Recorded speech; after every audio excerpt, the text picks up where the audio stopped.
जय हिंद साथियों, कैसे हैं आप लोग। आई होप आप लोग अच्छे होंगे। आपकी जो स्टडी चल रही बहुत ही बेहतरीन चल रही। तो आज के सेशन में बात करने वाले हैं क्लास 12th की फिजिक्स के बहुत ही महत्वपूर्ण ऑब्जेक्टिव क्वेश्चन की। याद रखिएगा, आपके एग्जाम में यहाँ से काफी सारे प्रश्न आते हैं, तो आप लोग अच्छे तरीके से सारे क्वेश्चन को देखेंगे और एक भी क्वेश्चन को जो है नजरअंदाज नहीं करेंगे, ठीक है। क्योंकि मैं जितना प्रश्न लेकर आया हूँ आपके बोर्ड एग्जाम 2026 के परीक्षा के भी उसे बहुत ज्यादा खास क्वेश्चन है, तो आप लोग अच्छे तरीके से देखेंगे। मात्र 35 ऑब्जेक्टिव क्वेश्चन होगा, याद रखिएगा, ठीक है ना। चलिए, तो हम अपने क्वेश्चन की तरफ बढ़ते हैं। इससे पहले क्लास को लाइक नहीं किया तो क्लास को लाइक करेंगे और चैनल को सब्सक्राइब कर लेंगे, और हमारे साथ आप लोग भी आंसर को टिक आउट करते चलेंगे। यहाँ सीबीएसई बोर्ड और बिहार बोर्ड वाले दोनों बच्चे अवेलेबल क्वेश्चन को देखेंगे। करेक्ट, अन्य प्रेरकत्व का इस टाइम मात्रक जो होता है, क्या होता है, हमने आपको पहली बार बतलाया था कि अन्य प्रेरकत्व का इस टाइम मात्रक जो होता है हेनरी होता है। और एक यहाँ क्वेश्चन बनता है कि एक हेनरी बराबर जो होता है कितना बराबर होता है, कितने के बराबर होता है। तो हमने बतलाया होगा कि एक हेनरी बराबर 10 की पावर 3 mH के बराबर होता है। याद रखिएगा, बहुत ज्यादा क्वेश्चन खास है, ठीक है ना। कहीं नोटबुक पर लिखकर और अच्छे तरीके से याद करेंगे, जितना क्वेश्चन हम साइड से बतलाएंगे उतना, ठीक है। चलिए, 2 नंबर क्वेश्चन कर रहा है कि विद्युत चुंबकीय प्रेरण की घटना के आविष्कारक कौन थे, यह आविष्कार किसने किया था। तो याद रखिएगा, क्या कर रहा है, विद्युत चुंबकीय प्रेरण की घटना का कर रहा है, ठीक है। तो याद रखिएगा, फैराडे साहब थे। ऑप्शन बी वाला सही हो जाएगा, ठीक है। 2 का ऑप्शन जो बच्चा बी टिक करे बिल्कुल सही होगा। याद रखिएगा, आपके किताब से जो है बहुत ज्यादा खास क्वेश्चन है, सारे क्वेश्चन करे। लेंज का नियम का पालन करता है, लेंज के नियम का जो होता है, कौन सा नियम जो है, कौन सा सिद्धांत जो है पालन करता है, ये आपको पता होनी चाहिए। याद रखिएगा, लेंज का नियम जो पालन करेगा या क्या करेगा, उसको लागू करेगा, तो याद रखिएगा ऊर्जा संरक्षण का नियम करेगा, ठीक है ना। ऑप्शन सी वाला जो बच्चा टिक करा बिल्कुल सही होगा, याद रखिएगा।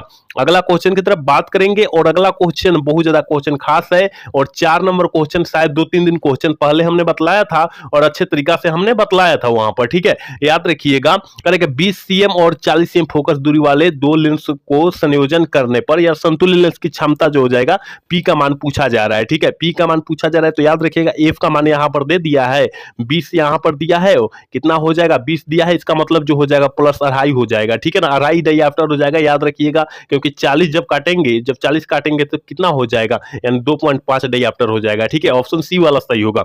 अगला क्वेश्चन की तरफ बात करते हैं, और अगला क्वेश्चन यानी 5 नंबर क्वेश्चन कह रहा है कि प्रकाश वर्ष का मान बराबर होता है, कितने के बराबर होता है। आपको पता होना चाहिए कि प्रकाश वर्ष का मान जो बराबर होगा वो कितने के बराबर होगा, 9.46 गुने 10 के पावर 15 मीटर के बराबर होता है, ठीक है ना। याद रखिएगा, और चाल कितना होता है, याद रखिएगा 3 गुने 10 के पावर 8 मीटर प्रति सेकंड होता है। सारे क्वेश्चन याद रखिएगा, जितना क्वेश्चन साइड से बतलाया जा रहा है उतना क्वेश्चन, ठीक है।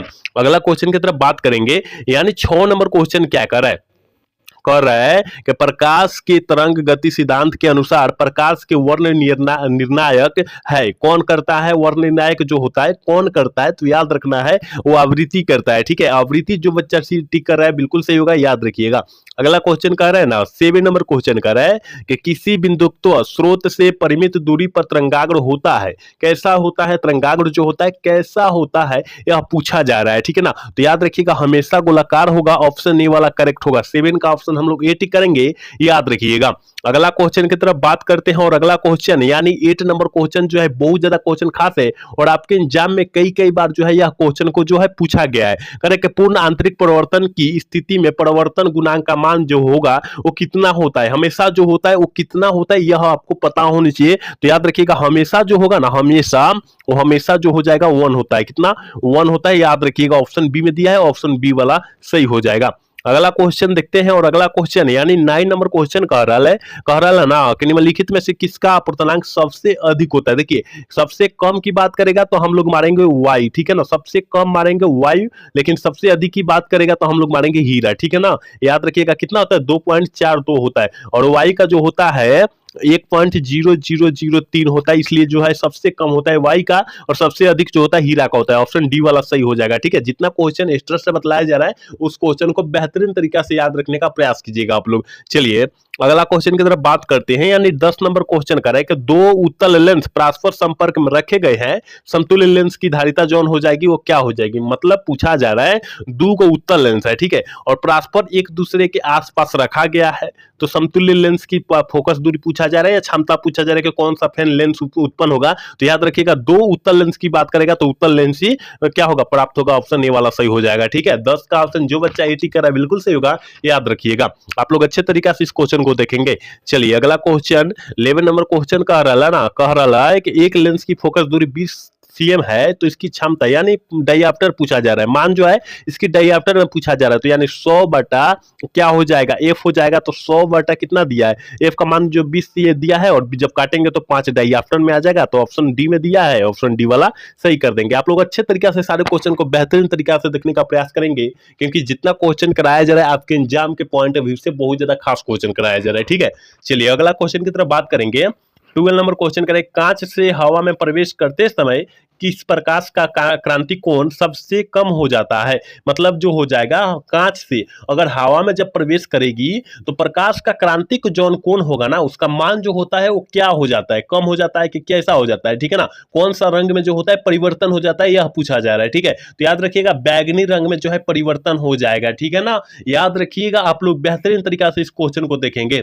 अगला क्वेश्चन करें कि प्रकाश वर्ष किस भौतिक राशि का मात्रक होता है। देखिए दूरी का होता है, और हमने शायद यह क्वेश्चन ने ये भी बताया इसी क्लास में कि प्रकाश वर्ष का मात्रक जो होता है क्या होता है, दूरी होता है, याद रखना है। और इसका मान, इसका चाल जो होता है, प्रकाश वर्ष का चाल जो होता है वाई में कितना होता है, तो 3 × 10⁸ होता है, ये भी याद रखिएगा, मीटर प्रति सेकंड मारिएगा। ठीक है, कहीं नोटबुक पर लिखिएगा तो याद कीजिएगा। अगला क्वेश्चन की तरफ बात करेंगे। 14 नंबर क्वेश्चन कर रहा है ना कि समांतर सतह वाली कांच की पट्टी की शक्ति जो होती है वो कितनी होती है। समांतर सतह वाली पूछा जा रहा है, तो आपको पता होना चाहिए कि जब भी समांतर की बात करें वहां पर हम लोग क्या मार देंगे, शून्य मार देंगे। ठीक है ना, क्योंकि समांतर पट्टी की शक्ति जो होती है क्या होती है, बराबर होती है। ठीक है, इसलिए जो जाएगा शून्य हो जाएगा, ऑप्शन जो हो जाएगा बी वाला सही होगा। अगला क्वेश्चन की तरफ बात करेंगे। 15 नंबर क्वेश्चन कह रहा है ना कि पतले प्रिज्म द्वारा न्यूनतम विचलन का कोण का जो होता है डेल्टा एम बराबर जो होता है, विचलन कोण जो होता है हम डेल्टा एम से छोटा एम से बड़ा एम से सूचित करते हैं। ठीक है ना, उसका मान पूछा जा रहा है, उसका सूत्र पूछा जा रहा है कि क्या प्राप्त होगा। ठीक है, तो याद रखिएगा जो बच्चा जो है ऑप्शन जो हो जाएगा क्या टिक कर रहा है, बी टिक कर रहा है, बिल्कुल सही होगा, क्योंकि 1 - A1 - U इंटू मारता है। ठीक है ना, ऑप्शन ए वाला बी वाला सही होगा। ठीक है, 15 का ऑप्शन जो हो जाएगा बी वाला, सॉरी सी वाला ना सही होगा, सी वाला होगा। ठीक है, 15 का ऑप्शन जो हो जाएगा सी होगा, याद रखिएगा। ठीक है, चलिए अगला क्वेश्चन की तरफ बात करते हैं। और अगला क्वेश्चन यानी 16 नंबर क्वेश्चन करें। कांच के लिए क्रांतिक कोण का मान जो होता है लगभग जो होता है 42 डिग्री होता है। ठीक है, कांच के लिए क्रांतिक कोण का मान जो होता है लगभग 42 डिग्री होता है, याद रखना है। ऑप्शन डी वाला जो टिक कर रहा है बिल्कुल सही होगा, याद रखिएगा। अगला क्वेश्चन की तरफ बात करते हैं।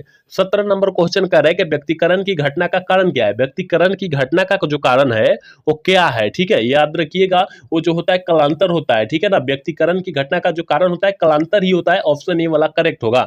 अगला क्वेश्चन की तरफ बात कर लेते हैं। अगला क्वेश्चन कर रहा है कि हाइगेंस के अनुसार प्रकाश की तरंगे होती है। हाइगेंस के अनुसार, वैज्ञानिक हाइगेंस के अनुसार जो प्रकाश की तरंगे जो होती है वो कैसी होती है, यह पूछा जा रहा है। ठीक है, तो याद रखिएगा यांत्रिक और अनुप्रस्थ होती है। ठीक है, ऑप्शन बी वाला सही होगा। आप लोग अच्छे तरीके से इस क्वेश्चन को देखेंगे, क्योंकि जितना क्वेश्चन कराया जा रहा है आपके एग्जाम के पॉइंट ऑफ व्यू से बहुत ज्यादा क्वेश्चन खास है, और आपके एग्जाम में पूछे जाने का चांसेस जो है बहुत ज्यादा है। ठीक है, तो आप लोग को सारे क्वेश्चन याद रखिएगा। अगला क्वेश्चन यानी 19 नंबर क्वेश्चन करेगा। प्रकाश के कणिका सिद्धांत के प्रतिपादक थे। प्रकाश के कणिका सिद्धांत के प्रतिपादक जो थे वो कौन थे, तो याद रखिएगा न्यूटन साहब थे, ऑप्शन बी वाला करेक्ट होगा।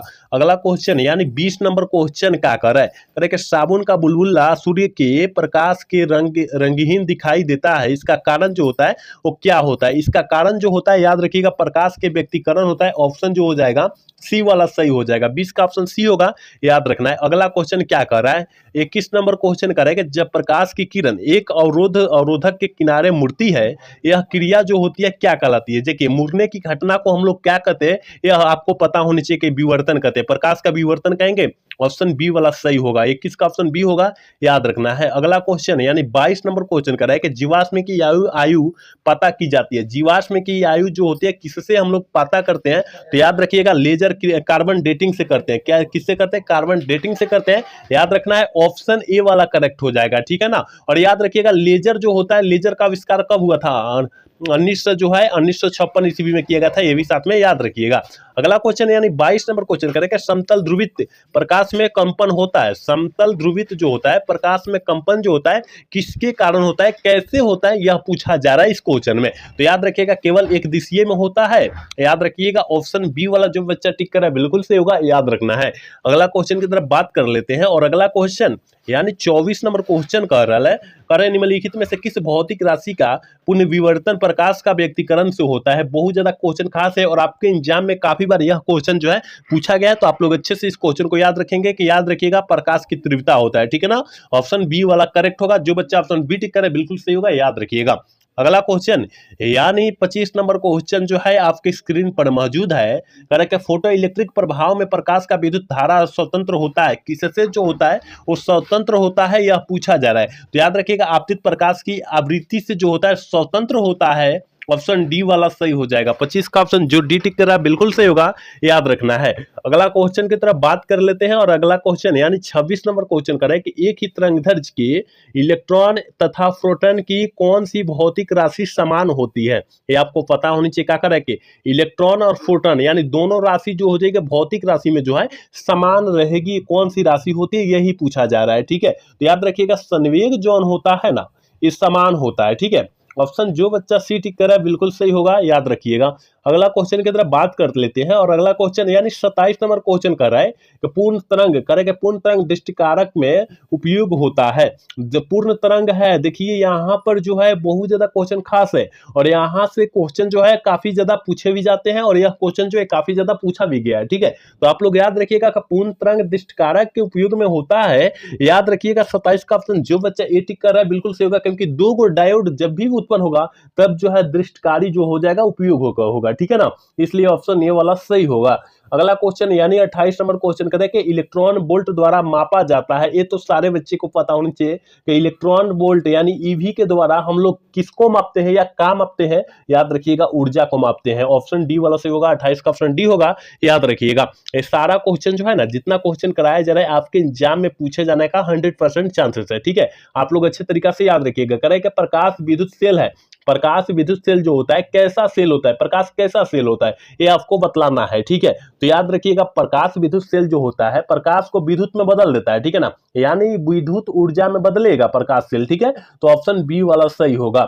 30 नंबर क्वेश्चन कह रहा है करें निम्नलिखित में से किस धातु का विद्युतीय कार्यफलन न्यूनतम होती है। बहुत ज्यादा क्वेश्चन खास है, याद रखिएगा किस धातु का विद्युतीय कार्यफलन जो होती है न्यूनतम होती है पूछा जा रहा है, ठीक है। तो याद रखिएगा सोडियम या पोटेशियम होता है, ठीक है ना, सोडियम या पोटेशियम दोनों याद रखिएगा, ऑप्शन डी वाला सही होगा। अगला क्वेश्चन यानी 31 नंबर क्वेश्चन करें कि रेडियो सक्रियता का मात्रक जो होता है वो क्या होता है, यह 2024 में पूछा गया है।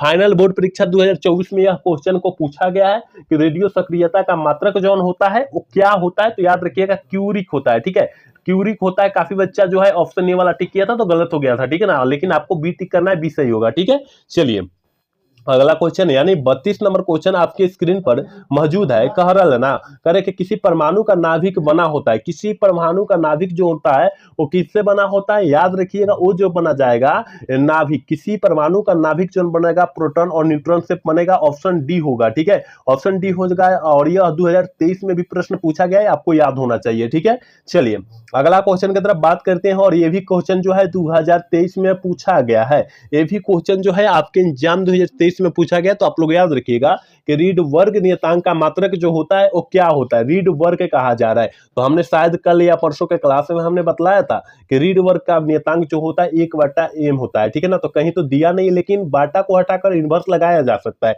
जब हम लोग एम को जो है ऊपर ले जाएंगे तो इनवर्स में आ जाएगा, ठीक है। ऑप्शन ए वाला सही हो जाएगा, एम इनवर्स हो जाता है, ठीक है।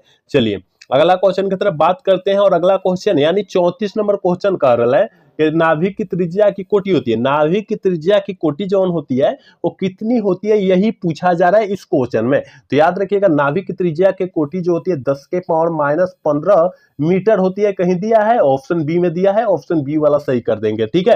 और हमने बोला था कि 35 क्वेश्चन ही देखेंगे, लास्ट क्वेश्चन है, ठीक है। करे कि हाइड्रोजन स्पेक्ट्रम में जब संक्रमण किसी उच्च कक्षा से दूरी करे कि दूसरी कक्षा में जो होता है तो प्राप्त होता है, क्या प्राप्त होता है, करे कि हाइड्रोजन हाइड्रोजन स्पेक्ट्रम श्रेणी जो होता है उच्च कक्षा से दूसरी कक्षा यानी बड़का कक्षा से दूसरी कक्षा में जब जाएगा तो प्राप्त होगा, क्या प्राप्त होगा यही पूछा जा रहा है। तो याद रखिएगा बामर श्रेणी प्राप्त होगा। ऑप्शन बी वाला जो टिक कर रहा है बिल्कुल सही होगा। याद रखिएगा हमने बात किया था 35 क्वेश्चन की, पहले ही हमने बतला दिया था। तो हमने 35 क्वेश्चन स्पष्ट रूप से अच्छे तरीका से हमने सारे क्वेश्चन को देखा, ठीक है। और आप लोग अच्छे तरीका से सारे क्वेश्चन को याद रख लेंगे, क्योंकि जितना क्वेश्चन कराया गया है आपके एग्जाम के पॉइंट ऑफ व्यू से काफी ज्यादा खास क्वेश्चन है। तो आप लोग अच्छे तरीका से सारे क्वेश्चन को देखेंगे और एक भी क्वेश्चन को छोड़ने का प्रयास नहीं करेंगे, ठीक है। तो आज का क्लास जो है कैसा लगा, अगर अच्छा लगा होगा तो चैनल को सब्सक्राइब और वीडियो को लाइक करना भूलेगा। मिलता है अगला सेशन में। जय हिंद, जय भारत।